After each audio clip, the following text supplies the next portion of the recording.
जब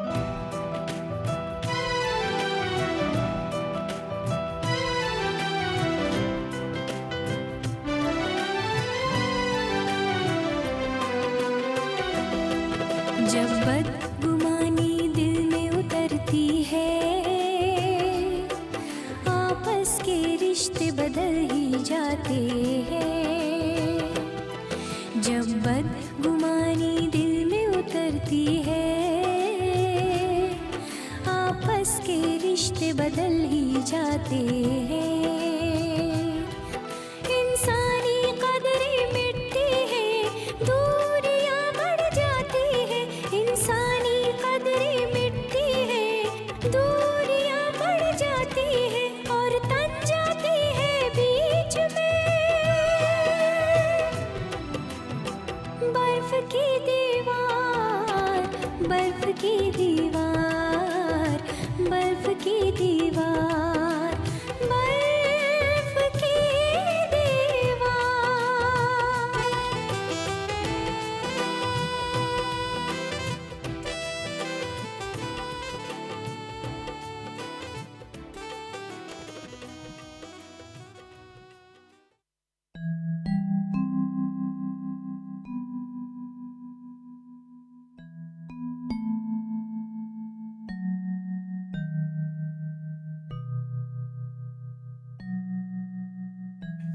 फसाद क्या था बेटा, मुसलमानों का कत्लेआम हुआ था। औरतें, बच्चे, बूढ़े, मर्द, इस सब का इतिहास किए बगैर कटाई हुई। ये तो तुम्हारे दादा जान थे, जिन्होंने अच्छे कर्म किए थे।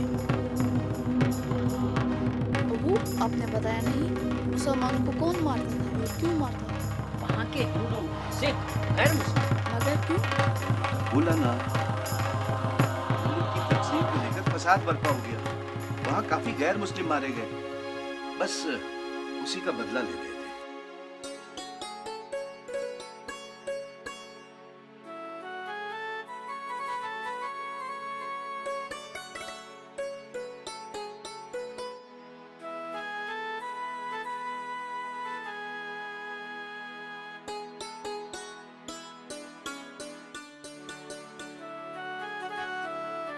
इश्तियाक, क्या बात है यार, बड़े गुमसुम लग रहे हो। घर वालों से कुछ कही सुनी हो गई है क्या? अरे नहीं यार, बस यूं ही। खैर तुम बताओ, ये सज धज कर कहाँ जा रहे हो? कहीं दावत पे जा रहे हो क्या? अरे नहीं यार, दरअसल मैं शहर जा रहा था फॉर्म लेने। आमी ने रिक्रूटमेंट ड्राइव के तहत फॉर्म निकाले हैं, इसलिए मैं तुम्हारे घर भी आया था। सोचा इकट्ठे चलेंगे। मैं और आर्मी? कभी नहीं। और तुमको क्या लगता है तुमने फॉर्म भर लिया और बस हो गया, तुम बन गए ऑफिसर? अरे सिपाही भी नहीं लेंगे। खैर मैं तो वैसे भी इंटरेस्टेड नहीं हूँ। तुम्हारी अम्मी से पता चला कि तुम्हें किसी अच्छी कंपनी में जॉब मिला है, लेकिन तुम जाने से मना कर रहे हो। हाँ यार, अच्छा ऑफर, लेकिन तुम तो जानते हो मैं वादी से बाहर कहीं नौकरी नहीं करूँगा। क्या तुम सच में आर्मी में जाओगे?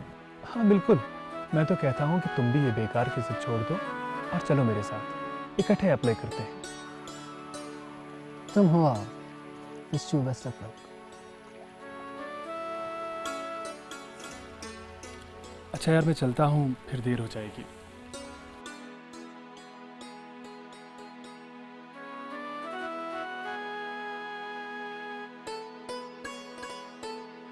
अस्सलाम वालेकुम।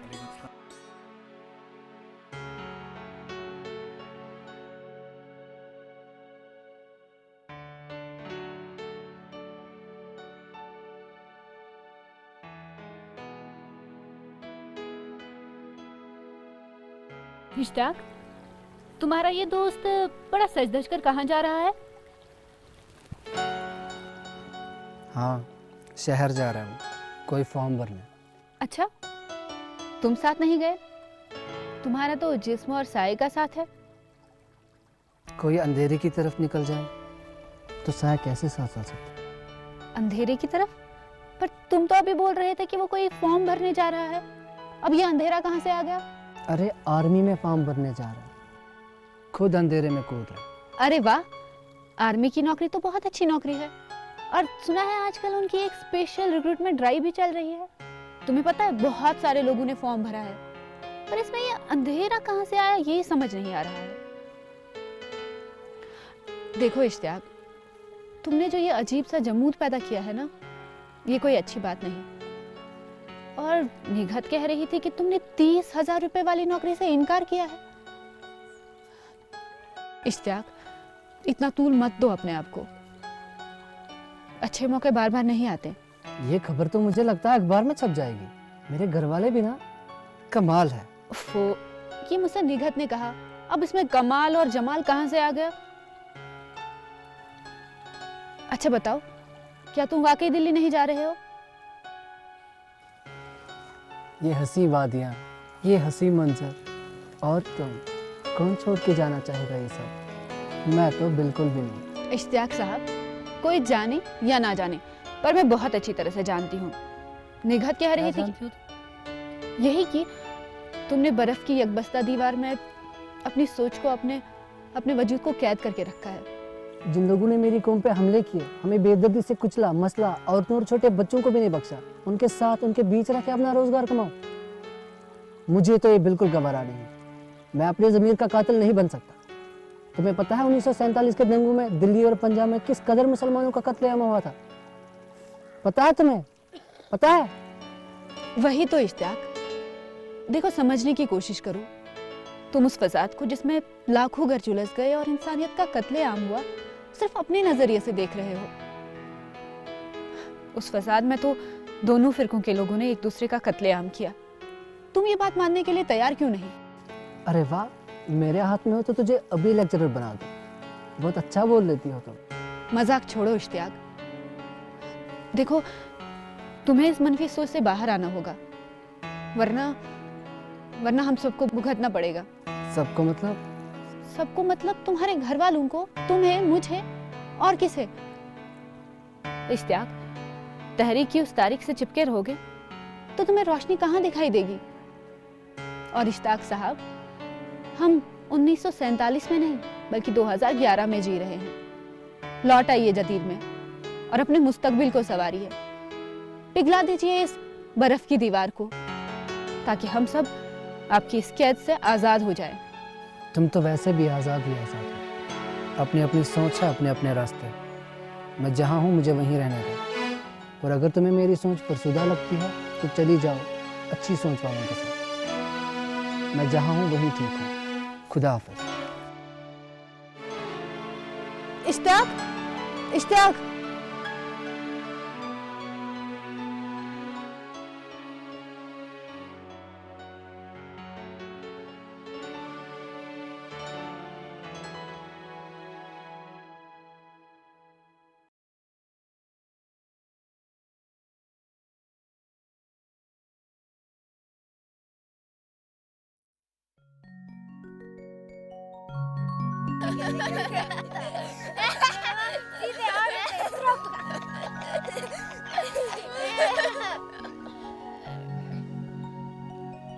अयूब, मजीद, तुम दोनों रोज मेरे सपने में आते हो और हम खेल रहे होते हैं, लेकिन अचानक तुम दोनों गायब हो जाते हो और मुझे अकेला छोड़ देते हो।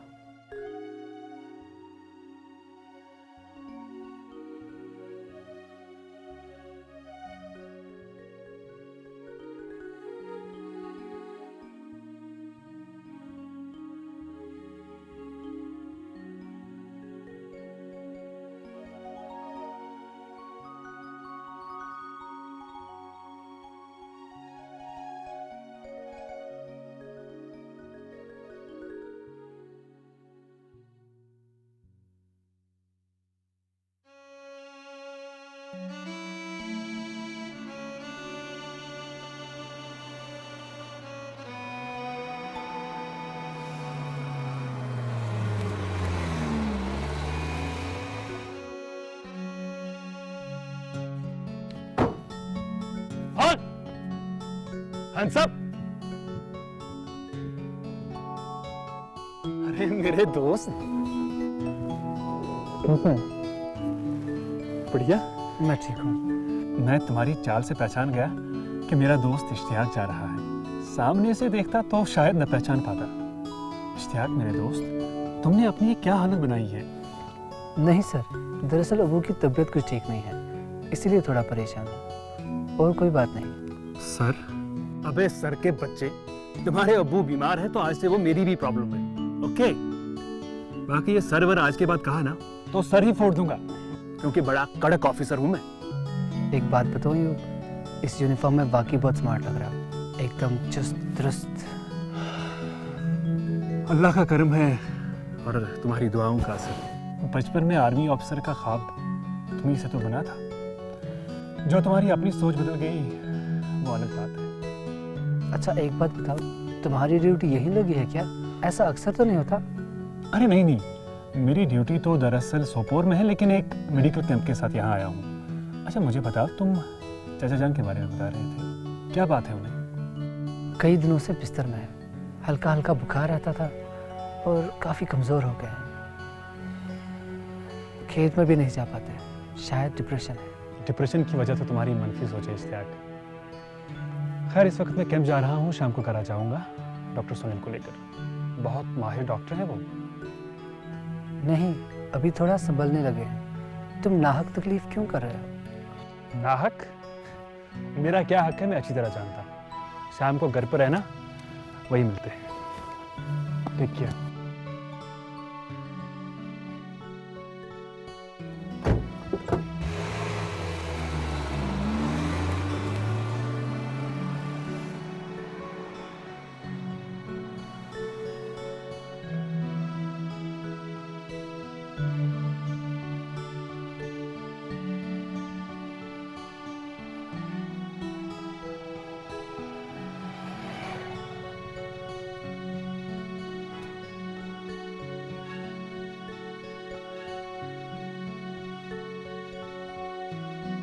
इश्तियाक, तुम क्या बनना चाहते हो? आर्मी अफसर। आर्मी अफसर? आर्मी अफसर क्यों? अबू कहते हैं कि सिपाही बहादुर होते हैं और अपनी जान पे खेल के अपने मुल्क का बचाव करते हैं। फिर तो मैं भी आर्मी अफसर। जब बदगुमानी दिल में उतरती है, आपस के रिश्ते बदल ही जाते हैं। जब बदगुमानी दिल में उतरती है, आपस के रिश्ते बदल ही जाते हैं। इंसानी कदरें मिटती हैं, दूरियां बढ़ जाती हैं। इंसानी कदरें मिटती हैं, दूरियां बढ़ जाती हैं और तन जाती है बीच में। बर्फ की दीवार, बर्फ की दीवार, बर्फ की दीवार, बर्फ की दीवार।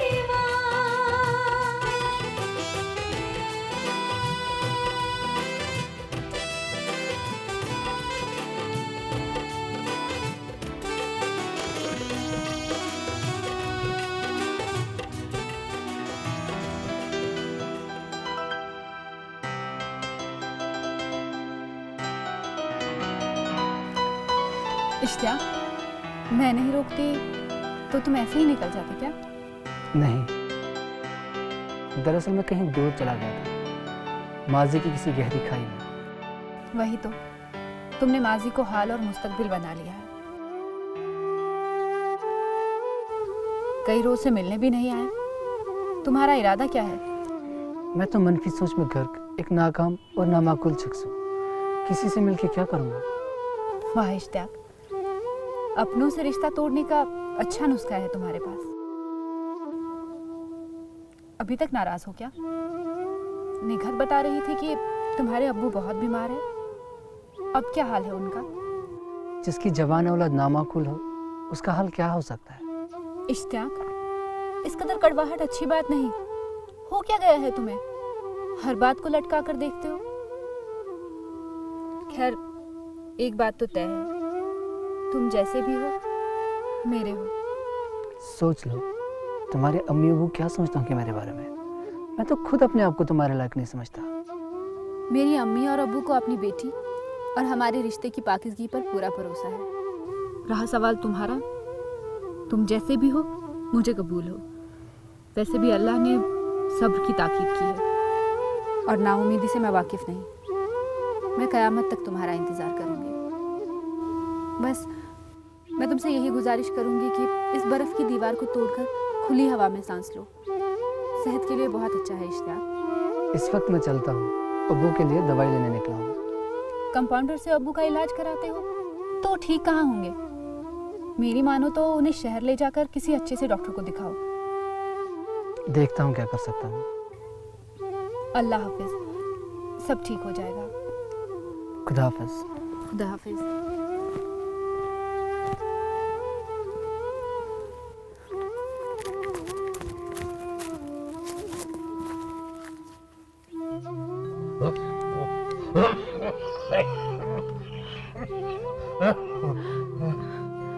उठिए, दवाई पी लीजिए। अरे दफा करो इस निकाह कंपाउंडर की दवाई को, मुझे नहीं पीनी है दवाई। मुझे तो अब उसी का इंतजार है। वो आता तो मुझे इस मुसीबत से निजात मिल जाती। कौन आने वाला है? आप किसकी बात कर रहे हैं? अरे मलकुल मौत, और कौन? या मैं अपनी आंखें मूंद लेता तो ये सारी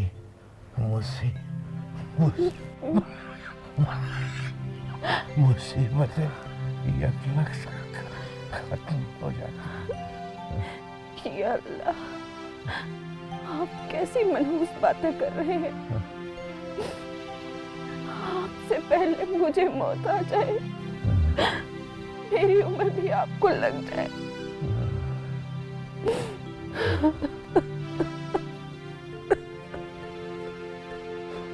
सारा मुझे बस अब एक ही फिक्र खाए जा रही है, अपनी बेटी निघत के हाथ पीले हो जाते और वो किसी अच्छे घर में चली जाती तो मैं भी जरा चैन से मर जाता। लेकिन अपने हाथ में कुछ नहीं है, अल्लाह को जो मंजूर होगा।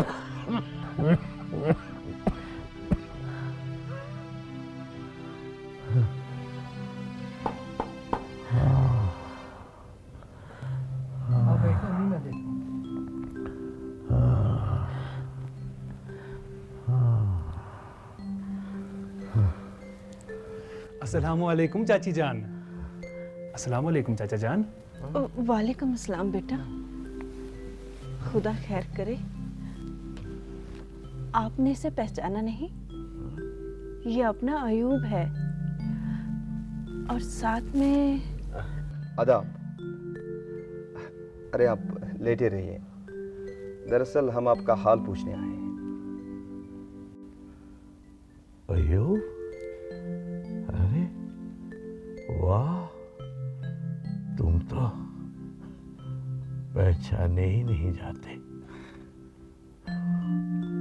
वाह बेटे, इससे कहते हैं माँ बाप का नाम रोशन करना। फयाज तो बड़ा खुशकिस्मत निकला।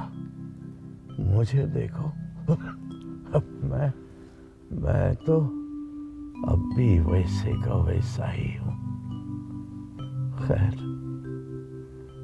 ये सब तो अल्लाह का मंशा है। अरे मुझे ये बता बेटा, ये कौन है? मेरा नाम सुनील है चाचा, डॉक्टर सुनील। अयूब आपकी बड़ी तारीफ कर रहा था, सोचा था आपसे मिलता चलो। अगर आप इजाजत दे, आपका थोड़ा सा मुआयना करो। खुदा तुम्हें सलामत रखे बेटे। तुम लोगों को देखकर तो मैं वैसे ही ठीक होने लगा। खुदा तुम दोनों को सलामत रखे।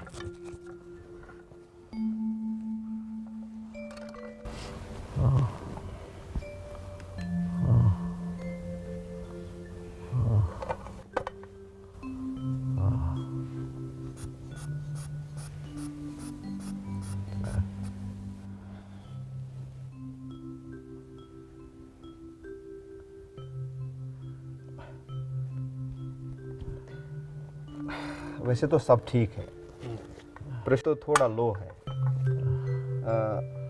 नब्ज भी नॉर्मल से कुछ कम चल रहा है। आपको फिक्र करने की कोई ज़रूरत नहीं है। मैं आपको कुछ दवाई लिख के देता हूँ।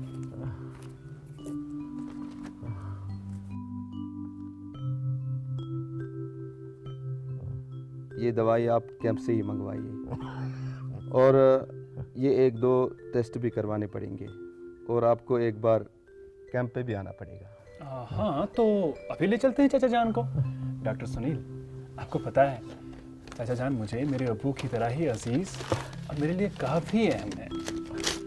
वो सब तो मैं जान ही गया, मगर मुझे तो लगता है ये बिल्कुल ठीक है।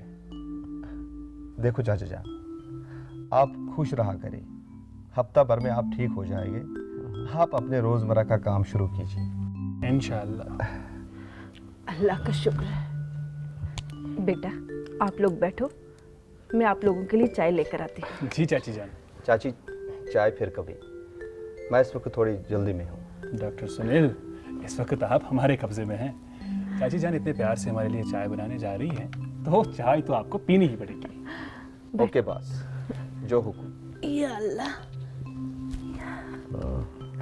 चलिए बंद रख देते हैं।